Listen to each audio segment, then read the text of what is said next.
everyone, my name is Yashleen and today we'll be studying the snapshot second chapter,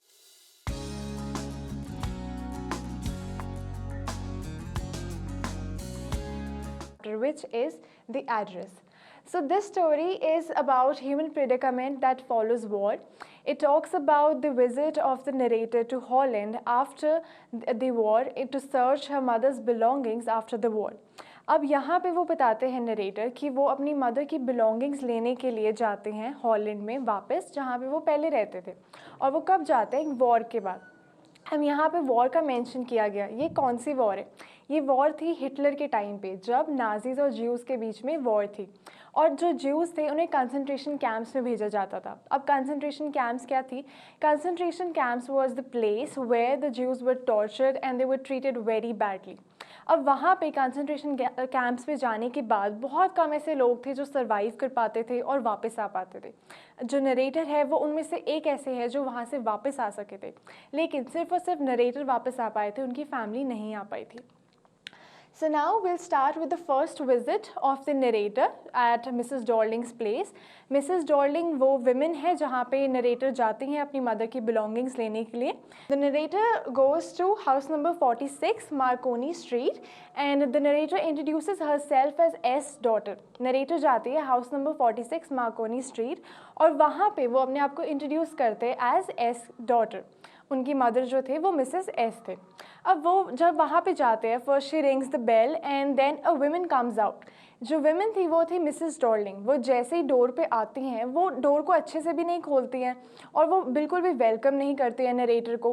तो narrator अपने आप को introduce करते हैं कि मैं मिसेस एस की बेटी हूँ। और उसके बाद जो वुमन है Mrs Darling, she shows no sign of recognition on a face. वो अपने फेस पे बिल्कुल भी ऐसा साइन नहीं दिखाते कि वो नरेटर को जानते हैं या वो नरेटर से पहले मिले हुए हैं।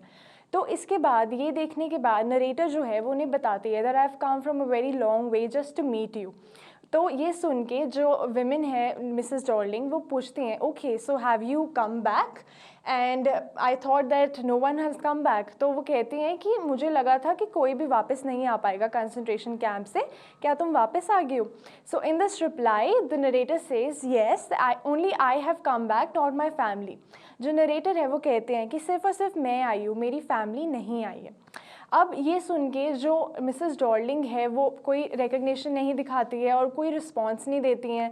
तो नरेटर को एक सेकंड के लिए ऐसे लगता है that may be she has come at the wrong place, but to assure herself she sees that the woman Mrs Darling was wearing her mother's green knitted cardigan. अब narrator को लगता है कि शायद वो किसी गलत जगह आ गए, लेकिन जब वो अपनी मदर का ग्रीन निटेड कार्डिगन देखती हैं तो उन्हें यकीन हो जाता है कि नहीं, वो बिल्कुल सही जगह पे आई हैं। Now the woman, Mrs. Darling, she says that you can come at some other time. I don't want to talk to you right now. तो जो women है Mrs. Darling वो कहती हैं कि तुम कभी और आ सकते हो, मेरे को अभी तुमसे बात नहीं करनी। वो ऐसे pretend करती है कि उनके घर में कोई है और बेबी वो डिस्टर्ब हो जाएगा अगर हम दोनों बात करेंगे। और इसके बाद the door gets closed और जो डोर है वो बंद कर देती हैं। अब जो नरेटर है she looks at the number plate Darling number 46 and then she leaves from that place. After that, while walking away from the place and going at the station, she is very lost in her memories. जब वो station की तरफ जाते हैं वो अपनी memories में बहुत ज़्यादा लॉस्ट होती हैं। She doesn't look at the surroundings. She doesn't want to look at anybody. वो कोई भी अपनी सराउंडिंग्स में जो भी जगहें हैं, जो भी लोग हैं, उन्हें नहीं देखना चाहती। वो ऐसा क्यों नहीं देखना चाहती? क्योंकि वो सारी जगह जो थी वो उसकी पास्ट लाइफ को रिजेंबल करती थी। उन्हें अपनी पास्ट लाइफ याद आते थे, वो हैप्पी टाइम उन्हें याद आता था जब उन्होंने अपनी फैमिली के साथ, अपनी फ्रेंड के साथ जो स्पेंड किया था, और वो उन सबको याद नहीं करना चाहते थे क्योंकि वो सब चीज़ें उसे बहुत हर्ट करती थी, उन्हें बहुत ज़्यादा पेन देती थी। So after that, the narrator remembers an incident which took place many years back when her mother gave the address. अब narrator जो है वो एक incident याद करते हैं जब उनकी mother ने उन्हें Mrs. Darling का address दिया था। The narrator remembers that one day when she came back to her home, she sees that all the things have changed. There were many things which were missing. Narrator जब एक दिन अपने घर पे आते हैं तो वो क्या देखते हैं कि उनके आसपास की जो surroundings है ना वो बहुत ज़्यादा change हो चुकी थी, बहुत सी ऐसी चीज़ें थी जो missing थी। Now the narrator asks her mother that where are the things gone? I can see a lot of change in our room. तो जब नरेटर अपने आसपास देखते हैं तो अपनी मदर से पूछते हैं कि बहुत सी ऐसी चीज़ें मिसिंग हैं, वो कहाँ चले गए? So after that So after that, the narrator's mother tells her that Mrs. Darling took away all those valuable things to preserve it. अब जो नरेटर की मदर है वो नरेटर को बताते हैं कि जो भी यहाँ पे चीज़ें थी वो पहले वो मिसेस डॉर्लिंग जो है वो हर विजिट के साथ आती हैं और एक एक चीज़ जो भी होती है वो अपने साथ ले जाती हैं ताकि वो उन्हें सेव कर सके. Now the narrator says that who is Mrs. Darling? I've never heard about her. तो नरेटर कहते हैं कि ये मिसेस डॉर्लिंग कौन है, मैंने तो उनके बारे में कभी नहीं पहले सुना. तो इसके बाद नरेटर की मदर बताते हैं that she is an old acquaintance of mine and she takes away all the valuable things to preserve it. तो नरेटर की मदर बताते हैं कि वो मेरी एक ओल्ड फ्रेंड है और वो अपने साथ चीज़ें इसलिए लेके जाते हैं ताकि अगर वॉर के टाइम पे हमें यहाँ से जाना पड़े तो ये सारी चीज़ें वेस्ट हो जाएंगी, इसलिए उन्हें प्रिजर्व करती हैं, वो अपने पास वो सेव करती हैं. So narrator remembers a day when Mrs. Darling was carrying a very heavy suitcase with herself. तो नरेटर एक दिन याद करते हैं जब मिसेस डॉर्लिंग एक बहुत ही हैवी सा सूटकेस अपने साथ लेके जा रही होती है. In the meanwhile, the narrator only sees a glimpse of her face. तो नरेटर जो है वो बिल्कुल हल्का सा उन्हें फेस दिखाई देता है और उनकी ब्रॉड बैक दिखाई देती है. तो ये देखकर जो नरेटर है वो अपनी मदर से पूछते हैं, does she live very far away, it might be very difficult for her to lift such a heavy suitcase. तो जो नरेटर है वो अपनी मदर से पूछते हैं कि ये कहाँ पे रहते हैं, क्या इनका घर बहुत दूर है, इनको बहुत परेशानी होती होगी इतना हैवी सूटकेस उठाने के लिए. तो नरेटर की जो मदर है वो नरेटर को बताते हैं कि मिसेस डॉर्लिंग जो है वो हाउस नंबर 46 मार्कोनी स्ट्रीट पे रहते हैं. अब ये ऐसा पॉइंट था जब उन्हें नरेटर को एड्रेस पता चलता है मिसेस डॉर्लिंग के बारे में. नाउ पोस्ट वॉर, अब वॉर जो है वो ख़त्म हो चुकी है, everything is back to normal, सारी चीज़ें वापस नॉर्मल हो चुकी है और जो नरेटर है वो बहुत ज़्यादा डरे भी हुए हैं कि मैं कैसे करेज जुटाऊँ और मैं वापस जाऊँ अपनी सारी बिलोंगिंग्स लेके आऊँ. But while she is sitting in a small rented room she feels an urge to see all those things and to touch them and to bring them back. अब नरेटर जो है वो एट प्रेजेंट एक बहुत ही छोटे से rent वाले room में रह रहे हैं और वहाँ पे उन्हें एकदम से ना बहुत क्यूरियोसिटी होती है, उन्हें होता है कि मेरी जो भी पुरानी चीज़ें हैं मेरी मदर की वो सब हमारी है तो वो हमें मिलनी चाहिए वापस. और उनमें एक अर्ज पैदा होती है कि मुझे वो सारी चीज़ों को दोबारा देखना है, उन्हें मुझे टच करना है. तो narrator decides that I will go back to Mrs Darling and I will bring back all those things. तो जो नरेटर है वो डिसाइड करती हैं कि मैं मिसेस डॉर्लिंग के घर जाऊंगी इस बार और इस बार सारी चीज़ें जो है मैं वापस लेके आऊँगी. नाउ द सेकेंड विजिट, अब सेकेंड विजिट जो थी उसके लिए नरेटर निकलते अपने घर से. Now we know that the first visit was in vain, जो पहली विजिट थी वो बहुत बेकार गई थी, वो एक दूसरे से बात नहीं कर पाए थे. इनफैक्ट जो मिसेस डॉर्लिंग थी उन्होंने उनको अपने घर के अंदर भी नहीं आने दिया, ना ही वो कोई अपनी बिलोंगिंग्स ला पाई. अब इसके बाद सेकेंड विजिट के लिए जब वो वहाँ पे जाते हैं इस बार मिसेस डॉर्लिंग घर पे नहीं होती है and a 15-year-old girl opens the door. एक 15-year-old गर्ल जो है वो दरवाज़ा खोलती है. अब ये 15-year-old गर्ल कौन थी, ये मिसेस डॉर्लिंग की बेटी थी. अब जैसे वो खोलती है दरवाज़ा तो she asked the narrator who are you, why have you come. तो वो पूछते हैं कि आप यहाँ पे क्यों आए हो. तो नरेटर कहते हैं कि I want to meet your mother. Narrator कहते हैं कि मुझे तुम्हारी मदर से मिलना है, लेकिन वो कहती हैं आगे से कि मदर तो घर पे नहीं है but you can wait for some time. So the narrator says that okay, I will wait for some time till your mother comes. Both were going through the passageway.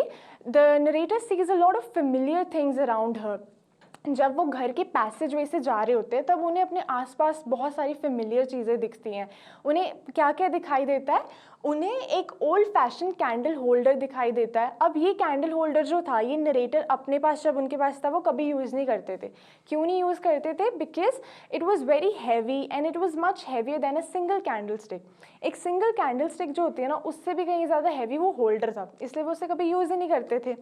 Now the narrator says that she found herself among familiar things. Narrator कहती है कि वो उस अजनबियों के घर में भी ना मुझे अपनी बहुत फेमिलियरिटी दिख रही थी कि ये वाली चीज़ मेरी है, वो चीज़ भी मेरी है. उसके बाद the narrator sees things of a former life. उन्हें अपनी पुरानी पास्ट लाइफ की बहुत सी चीज़ें दिखते हैं, जैसे कि एक वुलन टेबल क्लॉथ दिखाई देता है. अब जब वो टेबल क्लॉथ देखते हैं तो वो उस टेबल क्लॉथ को टच करती हैं, फील करती हैं और वो ना उसके ऊपर एक मार्क ढूंढते हैं जहाँ से वो जला हुआ था. उन्हें पता था कि अगर ये वही टेबल क्लॉथ है तो इसके ऊपर भी वो बर्न का मार्क होगा और उन्हें वो मिल भी जाता है. उसके बाद जो मिसेस डॉर्लिन की बेटी है वो चाय लेके आती है, और जब वो लेके आती है तो टी पॉट के ऊपर एक गोल्डन लिड होता है। नरेटर पहचान जाते हैं that it is the same lid which I had it.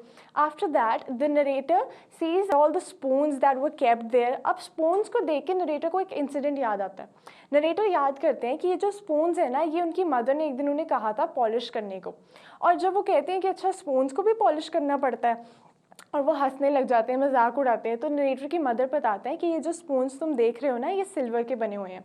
अब मिसेस डॉर्लिन की बेटी को तो पता नहीं था कि ये सिल्वर के बने हुए हैं, तो नरेटर जो है वो मिसेस डॉर्लिन की बेटी को बताते हैं कि ये जो स्पून्स तुम यूज़ कर रहे हो ना, ये सिल्वर के हैं। और मिसेस डॉर्लिन की बेटी बहुत शॉक भी हो जाती थी, सरप्राइज हो जाती थी कि एवरीडे यूज़ में वो सिल्वर का सामान यूज़ कर रहे थे।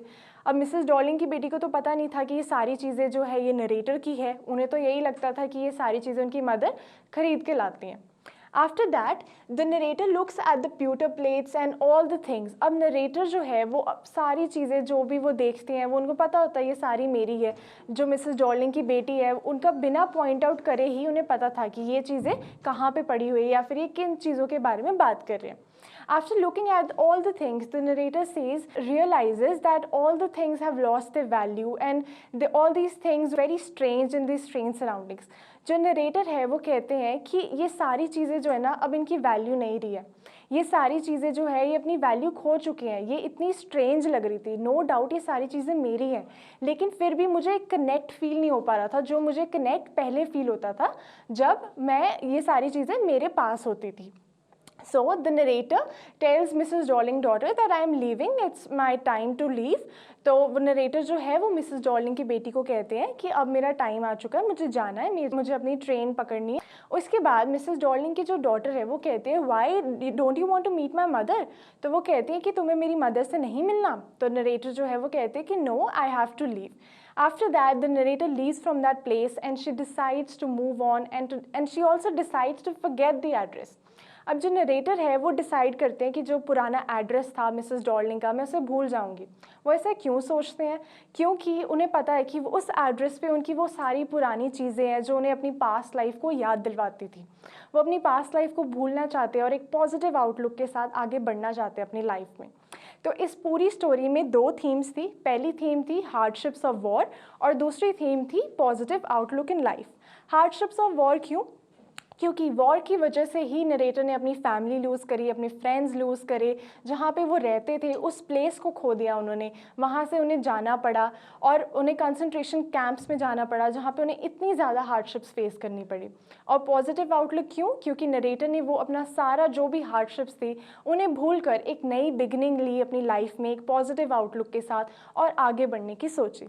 So I hope that you all understood the chapter. Till then, I'll see you in the next video. Bye.